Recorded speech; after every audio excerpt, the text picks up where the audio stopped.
views expressed on this program are those of the hosts, guests, and callers, and are not necessarily those of this station, its management, or other advertisers. You're listening to Transformation Talk Radio.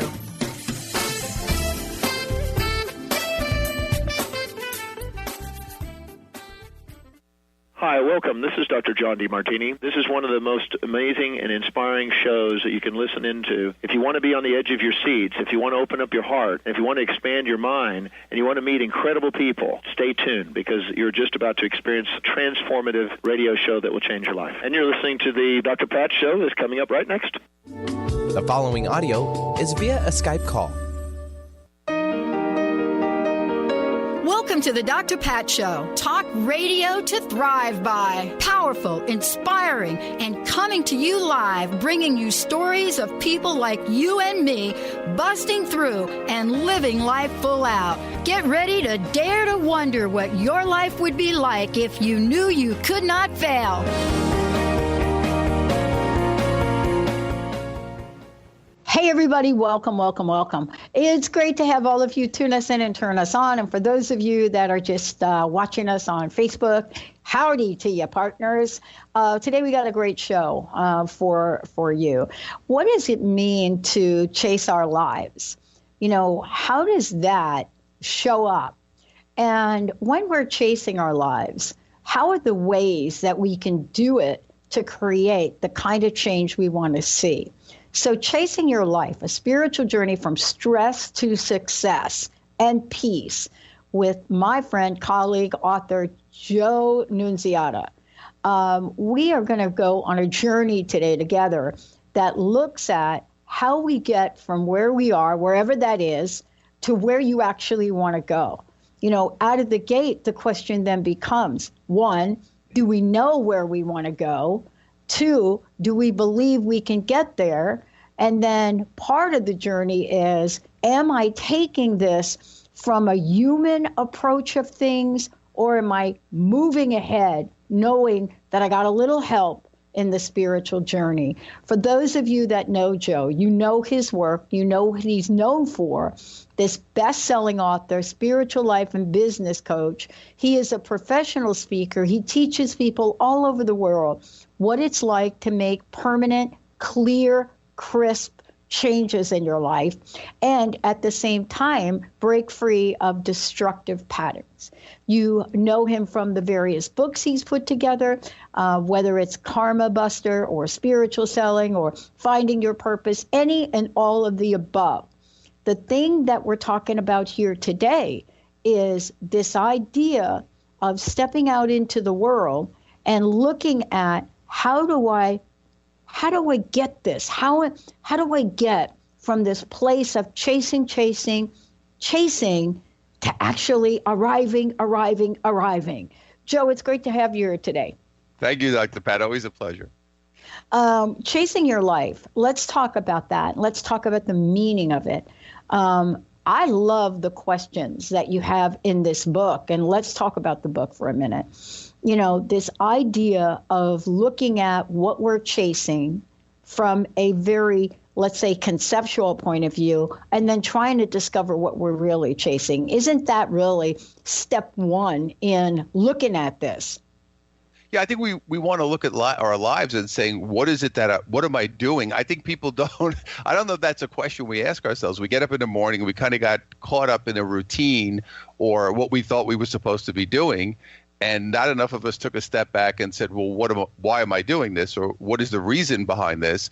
And then we've grown up in a society, and it's also coded to our DNA, to really be chasing after stuff that we believe on some level that is going to make us happy, or we believe that we're supposed to be doing it because that's what we learned, or we've seen TV, or whatever the case, or we learned it in school. And we got caught up in this idea of this is what I'm supposed to be doing. And I don't think a lot of people took a step back and said, wait a minute, is this what I want to be doing? Why am I doing it? And what is the emotion that's driving me forward? That was really the key for me writing the book, was to say, what is the emotional feeling that's driving this bus? And is this the direction I want to be going in? Yeah, I mean, you know, a lot of times I think we grow up in a society, and a lot of us, have grown up to, especially in the workplace, Joe, right? I mean, how many times has your boss said to you, dude, like, leave your personal life at the door? And, what that really means is I need you here 100%. Emotions have no place in the workplace. And I think we're coming to understand that that is not 100% true. If that were true, Einstein would have never become Einstein, period. Absolutely. And it's interesting because how, people make that comment to me, I always laugh because they say, well, I'm having trouble at home, but it's not affecting my work, or I'm having trouble at work and it's not affecting my home. And I'm like, it's impossible because you're a human being. The energy does not, energy, as humans, we want to compartmentalize, but energy doesn't work that way. Energy says, hey, I'm with you all the time. Whatever you're feeling, if you're feeling upset about something, I don't care if it's home or at work, you're bringing that feeling with you. You just can't put it in a box and stick it somewhere. So the idea that emotionally, whatever's happening in my life at one area, now I may be able to do it for a short period of time to get through a project or get through something, but in the big picture, you can't do it. So your emotions are so critically important, and understanding people and emotionally where they are is very important for all of us. But also, again, one of the traps we have is we get stuck in those emotions or those negative feelings, which also have to be addressed. So there's a lot going on with us as human beings, and we have to be emotionally aware, which I feel is the next level of evolution, which is where we're heading to now. Well, the next level of evolution, let's talk about it for a minute. I look back at my life, and I know you have stories from your life that we're going to talk about here today, where I think about how did I really move from a point of depression to this place where there's a sense of flow, there's a sense of movement, there's a sense of knowing, even if I don't know. Isn't that really that juicy stuff that you don't even know is happening? That place where you just put one foot in front of the other and you're getting through it. Even if you're suffering loss in life, right? That's really the key. Well, the idea is, I think for us, the flowing to me revolves around not thinking. So when you're thinking too much, which is what we're all guilty of it at certain points in our lives, and we've been conditioned to do it, so it's part of that as well. So when you're thinking a lot, you're not flowing because all your creativity comes when you're in a free-flowing space. When you think about when you're creating, you are a creative person, you write, you do shows, you do all these things, myself included. I can't sit at the table at the desk and say, okay, I need to be creative now and come up. Things just kind of come in. And that's when you're in that kind of free-flowing space. So for us, life gets easier when we minimize our thinking and just say, I'm just going to kind of go with what I'm feeling and then utilize my thinking when necessary, because there's certain times we do need it, and not the other way around. I think we've become mostly thinking and very little flow and feeling. We need to flip it and say, I need to be mostly flow and feeling, and thinking almost is a tool that I will use when necessary, but for most of the time, I really don't need it. Well, I mean, let's talk a little bit about, how you're bringing this message forward. And what I'm referencing in particular for the moment is your book, Chasing Your Life, A Spiritual Journey from Stress to Success. I wish I could say, I wish people listening today might be thinking, okay, here, right there, here she goes again. She's going to get off on the spiritual thing. Well, here's what I want to say about this. I've done it the other way. I've done it the other way, Joe. I've done it the other way. Let me tell you what the other way has gotten me. The other way has gotten me complete depression. My mom, who I watched suicide, homeless at 17, came home one day, found all my clothes out on the yard, right? Getting into trouble at 19, going through life, trying to work a bunch of jobs just so I could party. And somehow I'm here talking to you and thousands of people all over the world. Now, my free will helped me design something, but I know I didn't get here with a lot of help. How do you describe that for the people listening and also for yourself? Well, I think, obviously part of what we go through is karmic, and part of it is the emotional journey that we needed to have. So, yeah. Whether we like it or not, like your journey, my journey, Part of it is a karmic journey. We came here to have an emotional experience. So your trials and tribulations and mine and all the struggles and upsets and things that we've gone through, this is something we did come to experience. So we want to embrace it to a degree and say, okay, that was something I had to do. I had to learn all these things because this was my mission. And now the second part, it's almost like I think of it as part one and part two. So part one is I want to go through all these things because I have to learn these lessons and have these experiences. Part two, if you're fortunate enough, like yourself or like myself, that you got through it, which a lot of people didn't, you say, now I have the ability to take that knowledge and what I've learned and my own journey and help other people heal. So that's really how I see it from that perspective. So I don't look back and say, oh, my life was terrible. I look back and say, well, okay, I had a lot of issues and a lot of problems and death at an early age and many challenges. But I don't want to hold, like a lot of people say, oh, my life was so terrible and look at where I am. And yeah, it was hard. It was difficult. It was emotional. I accept it all, but I don't want to look at it as a negative thing. I kind of see it as, okay, this happened, but it was supposed to happen. It was necessary because I couldn't do this work if I didn't have that experience. Because when someone asks me a question now or someone comes to an event or emails me, I know exactly what they're talking about. I've been there. I've been in that situation. I know that feeling. I know what it's like. And that's the way I'm able to go forward. So I think for all of us, it's kind of like embrace your whole story. Yeah. But don't attach yourself to it. See, that's the difference. Yeah. So somebody, you and I, we play sports. We do things like that, right? Both in New York City, we know about that. So there's a phrase when people always ask me, I play table tennis with a guy, and as I'm playing with them, his name is Paul, and we play together. So every time he's getting ready to serve, he turns to me every time. He says, "Are you ready?" Every time. And I used to think, are you ready? Okay, so is it just me that he thinks? No, he's asking me, am I ready for a very important reason, and he does it every time. The thing that, I said something to him one day, and he never asked me again.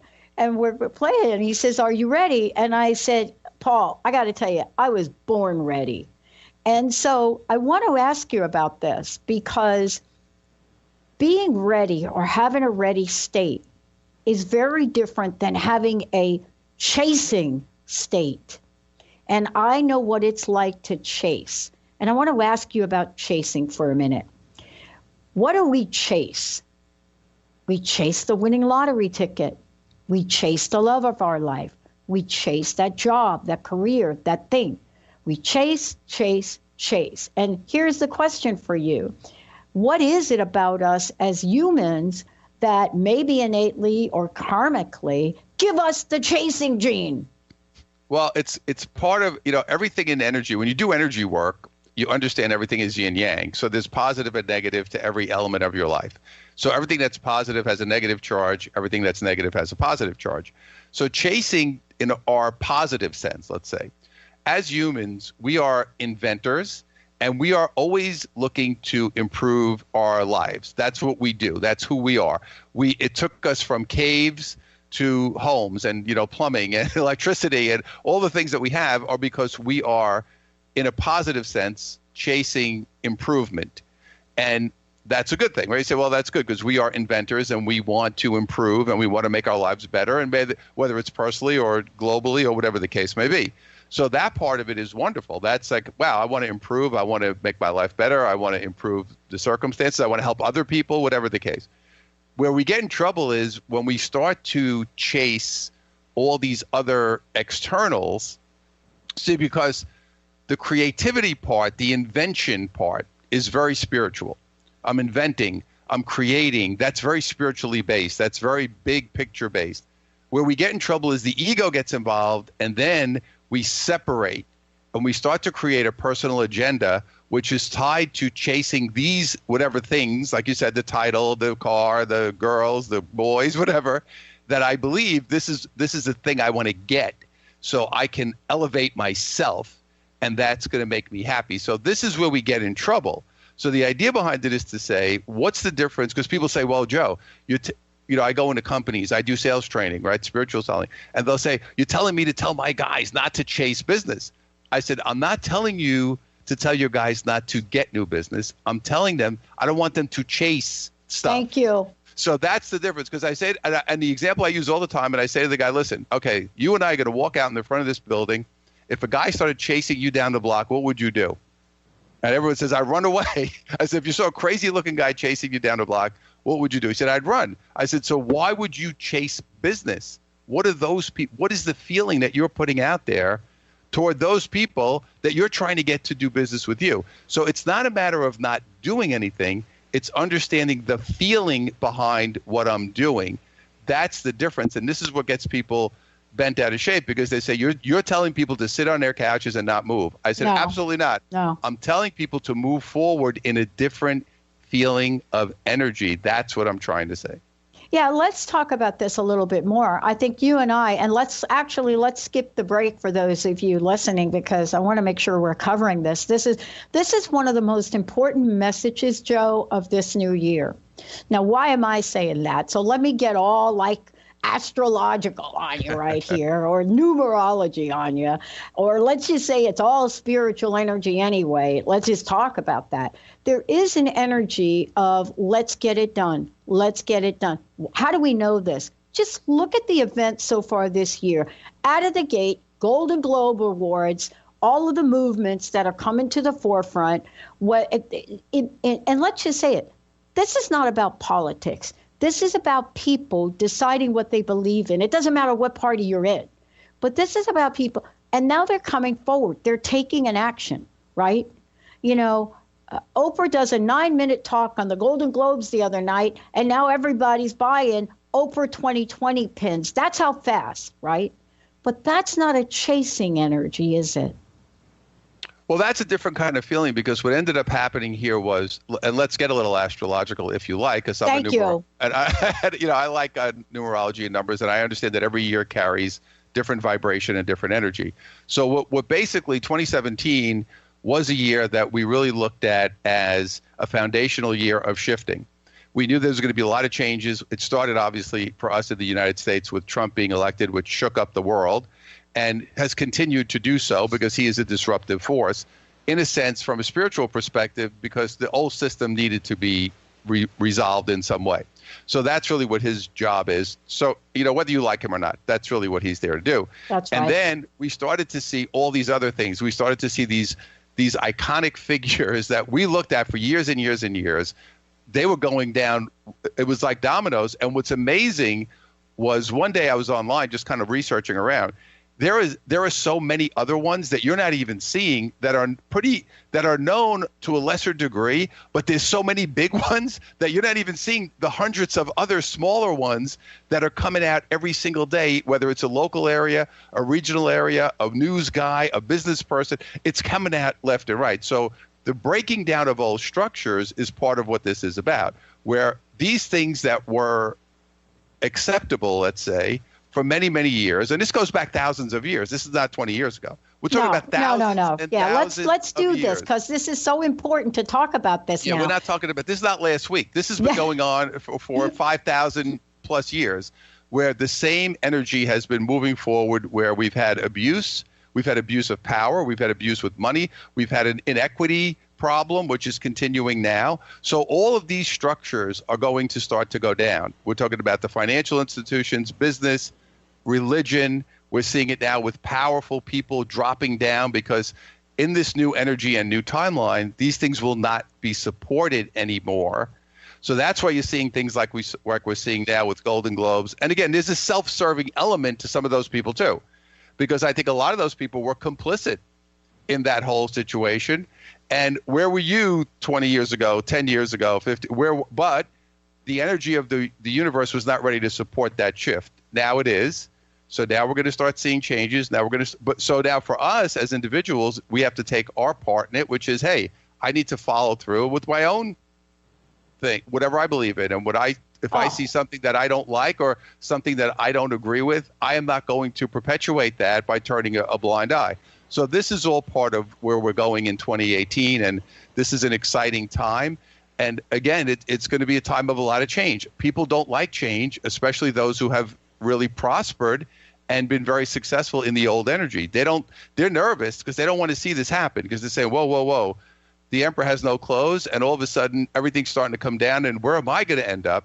Which is the wrong philosophy, because we need to be in a greater good mindset, not a personal agenda mindset. That's the real change.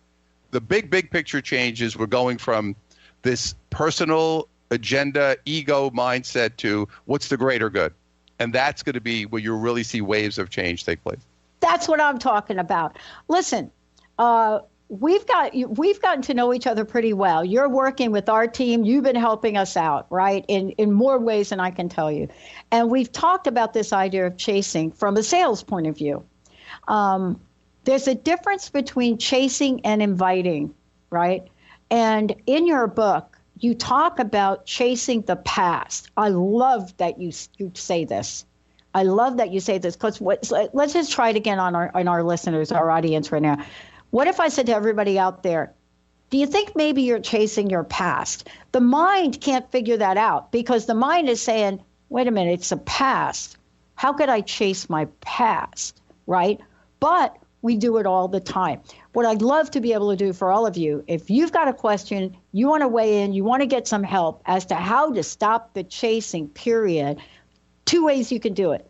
Facebook, just write a comment, be great, we'll get right on it, or give us a call, 1-800-930-2819. Go the other day, out of nowhere, I've been a little bit under the weather. I rarely get a cold or anything, right? But I did. Why? So I could stop. So I could stop long enough to take a look at what you said. We have to finish some things this year, and we are. But what if we were to stop chasing, which I had the opportunity to do, and step back? Out of that, what happens? Call Jessica. Jessica, I got to tell you something. We have to rename our network as we move forward. We have to change it. We have to rename what we call the radio part of this. And we may have to change the network in general. Now, Jessica knows me well enough to say, okay, right? You know Jessica. Yeah, of course. Right? Because the energy of it is not a chasing energy. It's an innovating energy. How have you been able to help people stop chasing the past? Because the past is, gee, this is what we were going to build. We're going to build it. We're going to build it. We're going to build it. But here we're building it. Technology is changing. We're building more than we thought. And the direction that we're being called forward is different. How do you help people, Joe, as you've helped us, look at this difference and make a mid-course adjustment? Yeah, so one of the sections in the book I talk about chasing time, right? You're chasing the past or you're chasing the future. That's where most people live their lives. So when we talk about chasing the past, I think of it as I'm chasing whatever didn't work out. I'm chasing, the relationship, the business, the idea, whatever happened, and I'm reminiscing because I'm saying, well, the past was better. Yeah. My present is not so good. I'm chasing the feeling I had when I was younger, or when I was married, or when I was, the big athlete, or whatever the case may be, or maybe you had a certain job. So instead of me being present and moving forward, I'm chasing those things, or I'm feeling bad about something that happened in the past. And by doing that, I'm not allowing myself to move forward. But we also get caught up in chasing the future, which is I'm chasing something that I believe is going to make me happy. So the idea behind it is to say, you're speaking of innovation, which means my ability to move and go with the flow of what's changing. So I had a client that I was working with who was very slow on moving into innovation and technology of the online ordering process. And it's a company that works with a B2B type environment, but the owner was kind of an old school owner, really, is a fax machine person. So I'm saying, like, we used to get the orders, and again, it's the past, right? The people used to fax the orders in, and I said, yeah, I understand all that, but you're losing market share, which the sales director is telling me, because this guy's refusing to step forward and say, okay, that was the past. So I said to the guy, listen, I said, let me ask you a question. There was a business many years ago where people took blocks of ice and put them underneath refrigerators. And that's how they kept their food cold. That's what you're doing with your fax idea. Because imagine today if me having a guy come to your house with a block of ice and putting it under your refrigerator. And he looked at me like I was crazy. I said, but this is exactly what you're doing.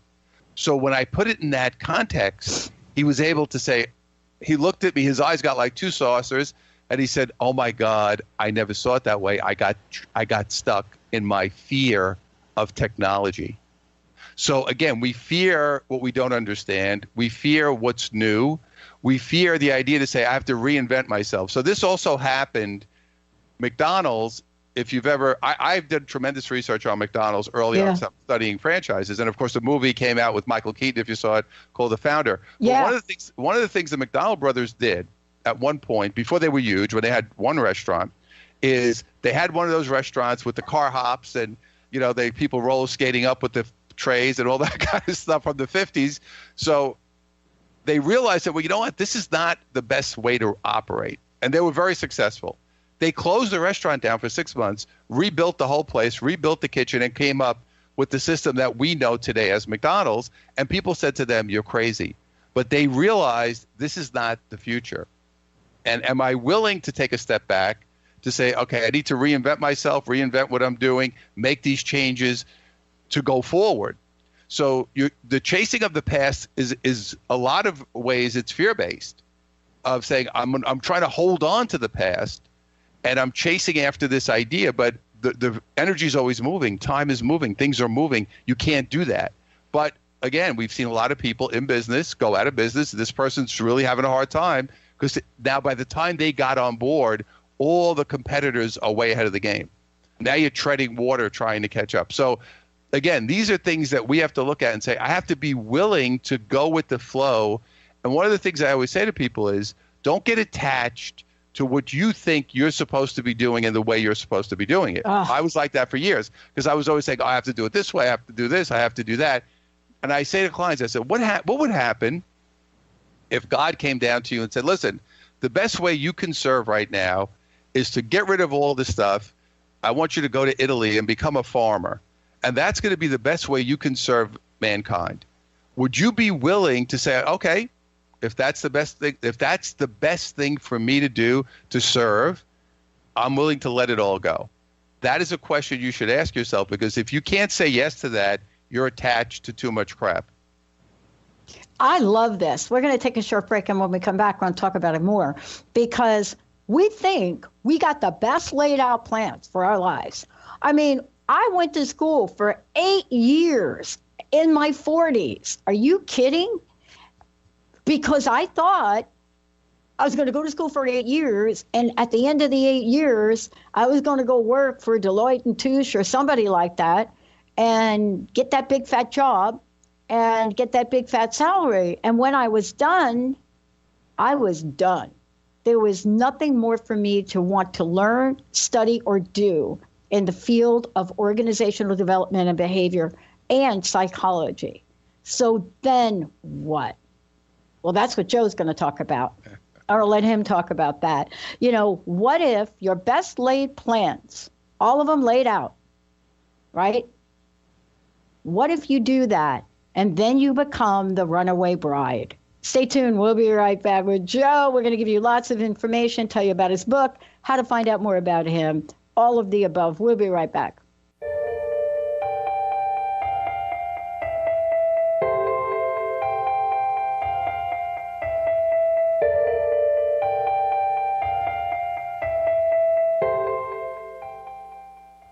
Have you ever lost your way while driving somewhere? This can be unsettling, as you don't know if you should go left, right, forward, backwards, or make a U-turn. Hi, I'm Eve from Elite Tarot, host of the weekly show Mainstream Metaphysics Radio, where we harness the power of the universe for happier living. As an intuitive coach and professional tarot card reader, I work with clients worldwide on helping them get back on their natural road of living their life with joy. Next time you feel off track, tap into your inner child's sense of joy and write down on paper the non-negotiable qualities that you're needing in career or love but without limiting specifics. With your list, you know where to place your energy going forward and where not to. You're always best served when your inner child is at the navigation controls. However, don't worry, you still have the keys to the car. If you would like to schedule a personal navigation session with me, please visit my website at elitetarot.com. That's ELITETAROT.com. Holistic Medical Center is where you find it all. A healthy space with doctors who care, see, and listen to the whole you. Hi, this is Dr. Darvish. If you have not found an answer to your chronic symptoms, you will find answers here at Holistic Medical Center. Our doctors find the root cause of your symptoms and guide your body towards healing naturally. We transform lives from within. Visit drdarvish.com or call 425-451-0404.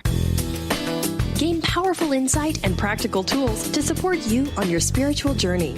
Access your higher self and tune in every second and fourth Thursday at 12 p.m. Pacific to A Life Untethered with Andrew Martin and now co-host Jeremy Nudell. Walking the Path of Freedom. Andrew is a highly attuned, intuitive oracle, energy worker, spiritual teacher, and international radio host. For more about Andrew and his services, visit andrewmartin.energy. Transformation Talk Radio is dedicated to the education and awareness of Lyme disease. Hey, everybody. Welcome back to Lyme Talk Radio. I'm Dr. Pat, joined here by Dr. Nusheen Darvish. Dr. Pat Basili and Dr. Nusheen Darvish will be bringing the most innovative, groundbreaking information, research, treatment innovations, and stories from those it affects every day. I'm so excited to be talking about this. We have so much to share. Dr. Darvish and I are planning to do is connect the dots. People suffering with all sorts of chronic diseases. It's time. It is time for them to transform. Tune into Lyme Talk Radio and help keep our mission strong.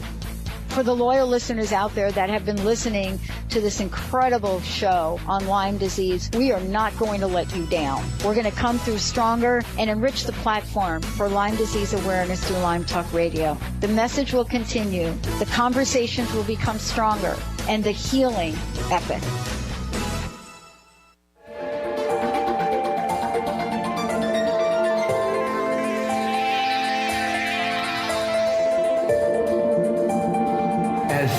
The Buddha described, once you hear the truth, it's not going to rest until it becomes fully available in your awareness. Yeah, that's what we're talking about. Joe Nunziata joining me here today. We like to call him Joe Nunes. Joe, before we get back into this, because I know this is such a big conversation, first of all, how can people learn more about the book? How can they find out more about you? How can they find out more about all of the books that you have? Because it's super important right now for us as we are entering this year. We've got to build up our toolkit too. For me, my main site is JoeNunz, JoeNunz.com, JoeNunz.com. And if you want to get the book and also a free audio, I have a little preview audio that's available on ChasingYourLife.net. So if you go to ChasingYourLife.net, you can get that, and my main site, Joe Nunz, will get you everything else. Okay, so, and by the way, his name is Joe Nunziata, and if you want to do that too, you can find him. All you got to do is put in Google, boom, there you go. But the point is, you know, he's the person that's talking to you about trust, faith, karma, you know, about how to excel in your life. I want to talk about this in a couple of different ways. You know, you and I have had father figures in our lives, right? Now, for me, I had to really think hard what I learned from my dad. You know, what did I learn? And even after a lifetime of not thinking I learned anything, there is a few things I did learn. I'm pretty funny. My dad was pretty funny. Who has shaped your life? You know, how have you learned this? Well, I think obviously your parents are going to have the biggest impact because you have their DNA. They're part of your karmic journey. You're going to pick up the traits from them, good and bad. Again, same yin-yang story, right? We pick up traits from them that are positive and traits from them that are negative. So my dad was a good-looking guy, a dynamic guy. He was the youngest of 12 kids from Brooklyn. They were all, you know, trying to get attention all the time, and he was a very good athlete. He was a great communicator. He was somebody who you immediately liked. He was one of those kind of people that had that kind of charismatic personality, very gregarious, that type of thing. On the other side, he went through bouts of depression. He was trying to get his mother's attention. He was so focused. He was the original chaser. I write about him in the book because he's the guy who, here's where I saw chasing for the first time, chasing a career and chasing notoriety, so he would receive this attention that he didn't get from his mother.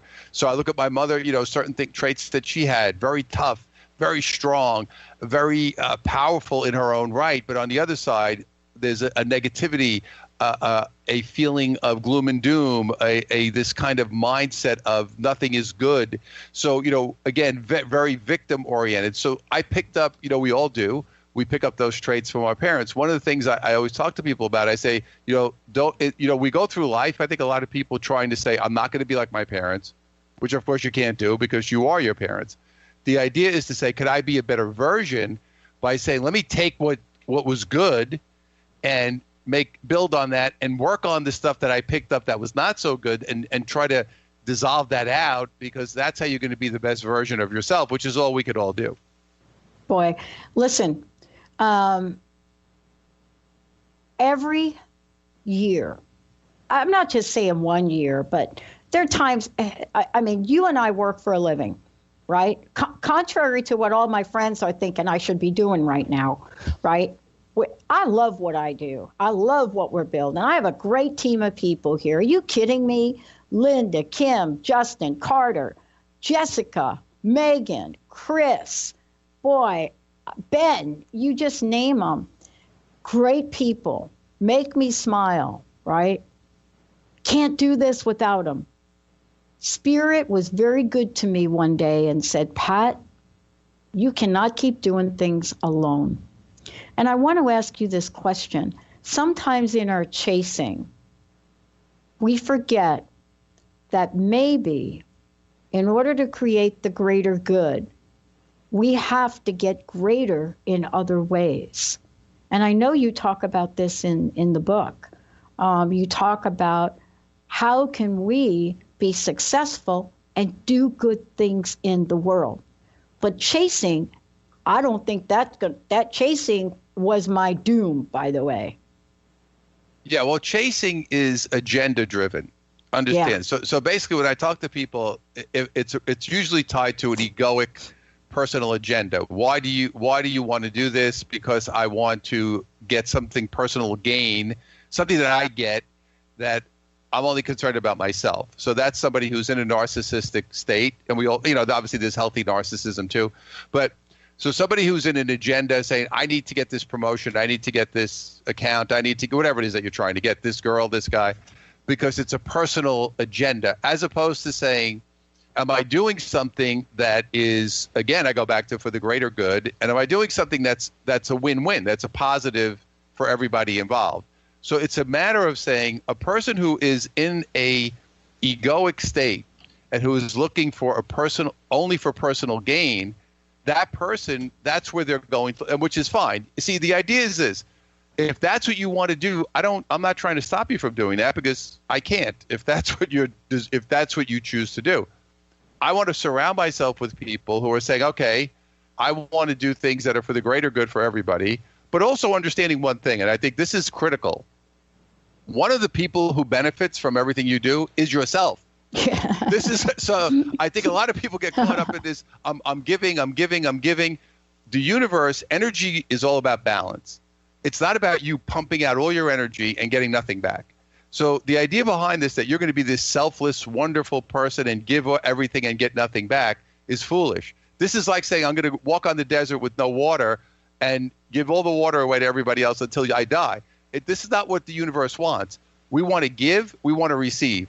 There is a reciprocity there that is important for us. And I cannot tell you how many people I meet that talk about, see, we have one extreme to the other. I have the extreme narcissist who only cares about themselves and their own personal gain. Then I have the extreme other side where the person saying, all I'm looking to do is help everybody else. I don't care about myself. Neither one is the way to go. You want to say, hey, yes, I want to receive also, but I also want to do things that are helping everybody and creating a win-win situation. That is the ultimate place to live. But the receiving part, which I go through every single day with people, is critically important. That is actually the missing piece for a lot of good people who are trying to do things in a positive way. Well, I love that what you're talking about here, because giving has been given a bad rap. It has been. I mean, in my generation growing up, I can tell you all the books on codependence that I have read, the therapist, the workshops, the programs. But the thing that I learned from a beautiful woman who was my therapist, who helped me enormously when I lost my job, was if you're giving because you want to give, you really want to give, not that you should give, but you really want to give. You want to give of your time. You want to give of your money. You want to give of your knowledge. Then that is a different level of energy and giving. It is an intention of giving that is unconditional, and the universe responds in light, doesn't it? Yeah, so again, it comes down to, it was funny because I actually think I wrote about it in this book, where there was one, I had to go to a meet. My wife was very involved. Well, my son is older now, but when he was small, in the community with the school and all this kind of stuff, and it was all the volunteers. So I think one time I had to go to a meeting, she couldn't go, so she said, could you, and I never went because I was always doing something, but she said, could you do me a favor? You're home today. Could you just go to this meeting? And I go in, and all these people are complaining, and they're upset, and they're saying, "Do you believe we have to do all this?" And I'm saying, "You're supposed to be the volunteers. What aren't you there for that purpose?" But all they did was complain about the people who were not volunteering. And look, we're doing all the work, and their kids are benefiting. And why am I doing it? Well, that's not a pure space. If somebody chose to go play tennis instead of volunteering, that's their choice. It's not for you to judge that choice. You're volunteering because there's a lot of martyring in it. There's a lot of that kind of, I'm doing all this because I'm so wonderful, instead of saying, don't do it if you don't want to do it. I always tell people, if you don't want to do something, that feeling of, of guilt, shame, I'm supposed to do this, that is not giving. That is not in the spirit of giving. Giving is, I do something because I want to do it, and it makes me feel good. And I'm not looking for anything. I'm just doing it because it feels good. That's giving.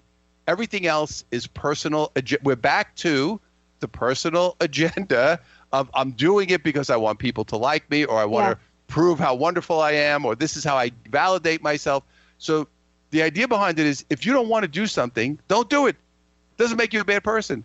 Do something that you feel good about, and if you do it, you don't attach anything. You don't attach an expectation. You don't attach yourself to the outcome. You just do it. If I go do stuff, that's it. I'm not saying, I'm doing it because of this, or I'm just doing it. I'm not. So but again, these people go out, they have a resume full of all these wonderful things that they do, but they don't do it with a pure heart. So different feeling.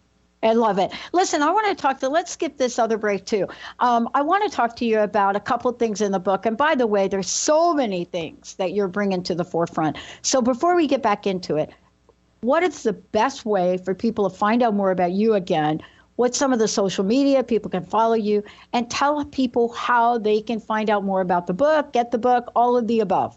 So go to joenuns.com, all my social media, all my contact, all my products and programs and webinars. And I have actually a webinar coming up next week, which will be awesome, called Change Your Energy, Change Your Life, which is it's a free webinar for people to understand how this energy system works. Yeah. And you can also go to chasingyourlife.net for the book, and also to get a free audio preview.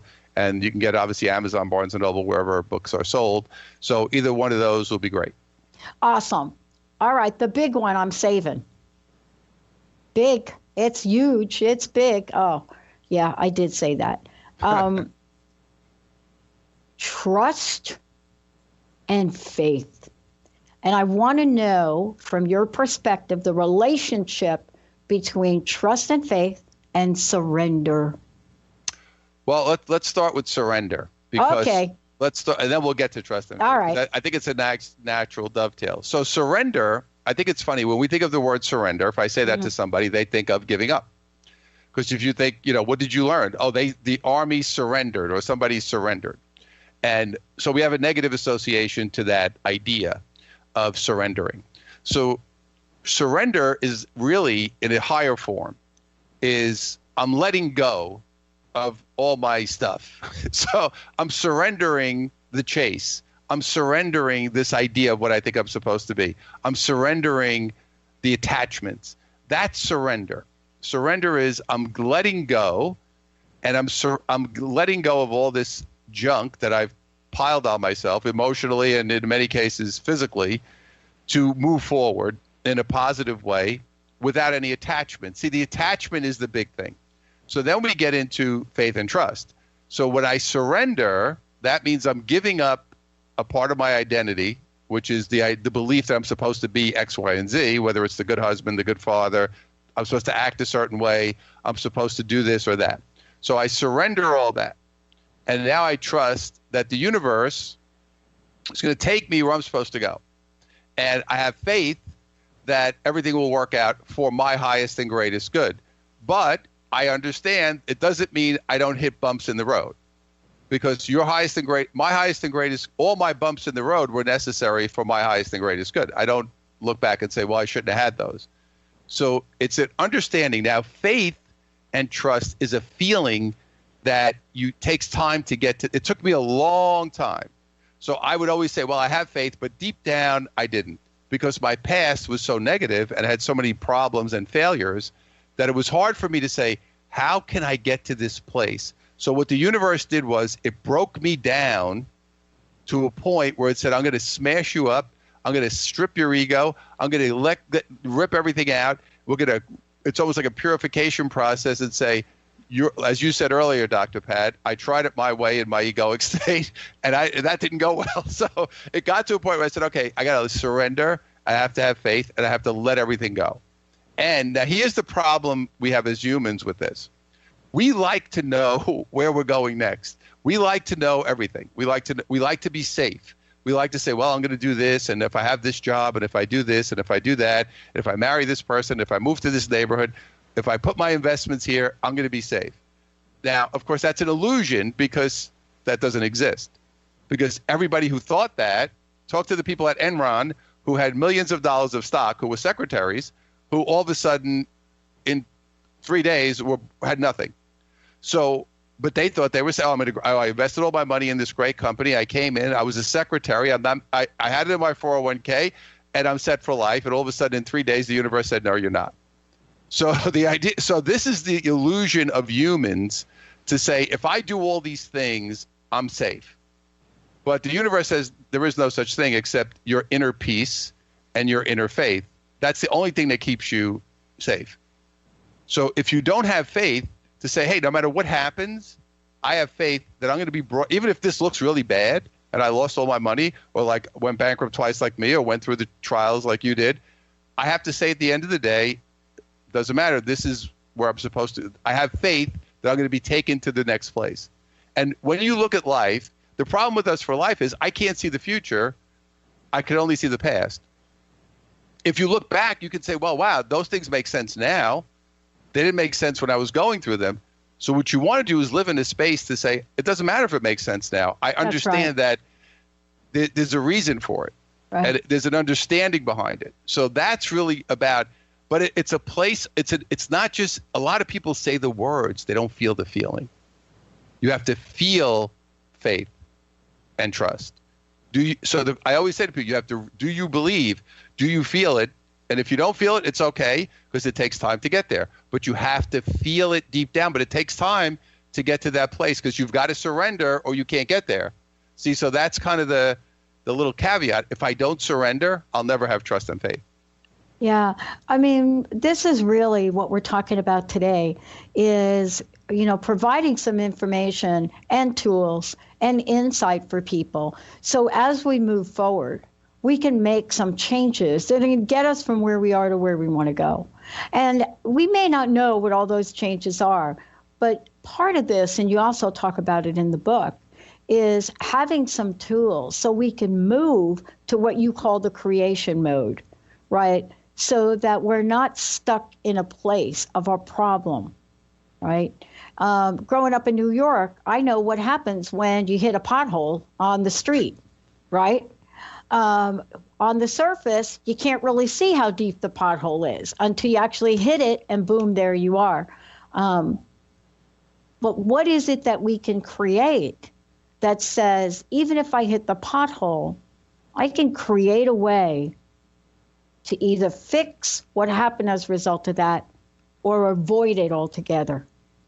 Well, the pothole is obviously, anytime we hit a pothole in life, we put the pothole there for ourselves so we could learn something and we could experience something. So every time you hit it, that means if you keep hitting it, that means you haven't dealt with that issue. So there's an emotional issue there that you are not addressing. And that's why you keep hitting that. That's why people get trapped in cycles, because they're not dealing with the emotional issue that is underneath the pothole. So the way the universe works with your soul and the way everything works going forward is, I'm going to keep putting these things in front of you until you deal with it emotionally, and then it won't happen. The pothole will be gone. It will be filled. You won't have to hit that pothole anymore. So the understanding is to say, life here in physical form, yes, I'm going to always have issues or some kind. I don't have to stay stuck in those issues. See, that's the difference. But it doesn't happen mentally. It happens emotionally. That's the difference. I can't fix it in my head.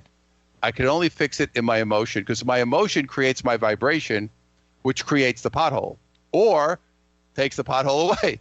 Mm-hmm. Where we get stuck as humans is we've gotten too much in our heads thinking I can figure it out. And if I do X, Y, Z, I'm going to be okay.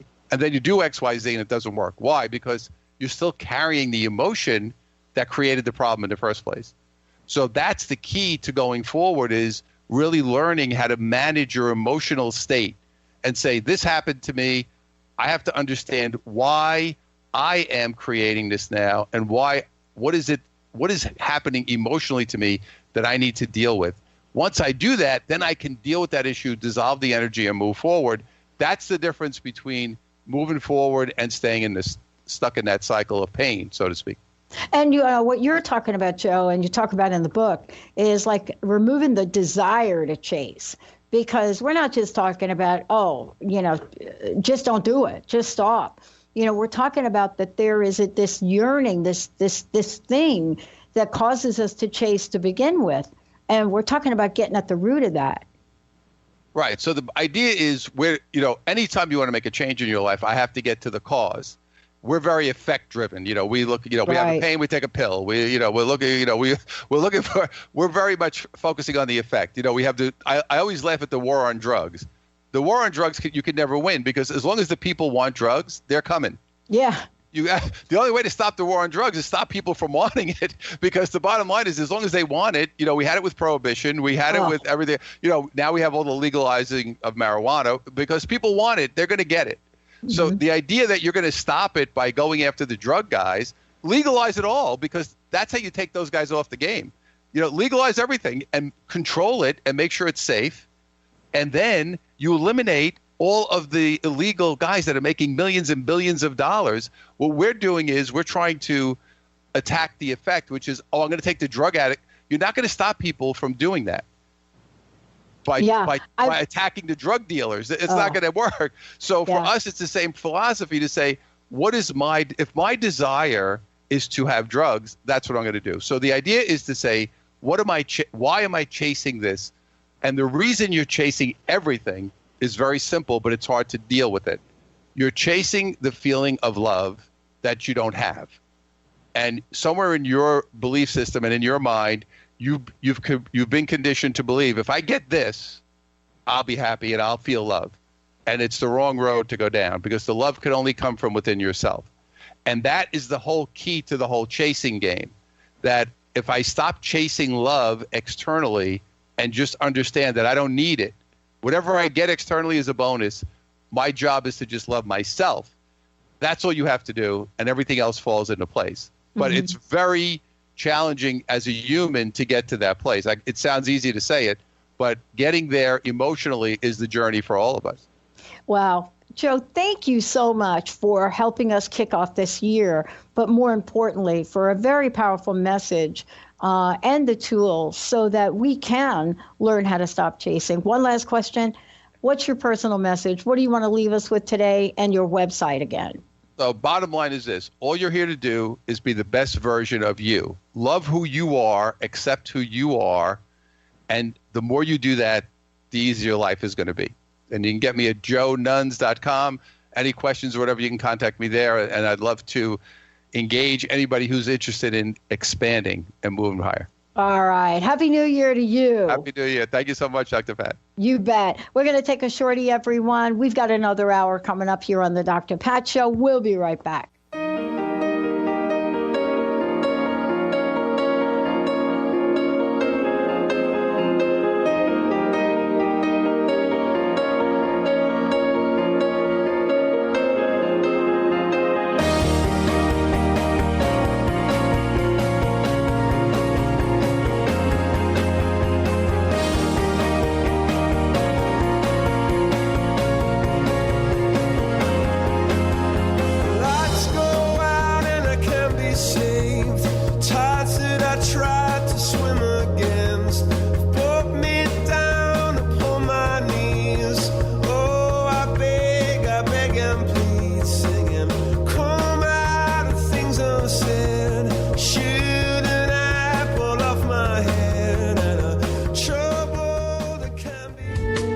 Preceding audio was via a Skype call.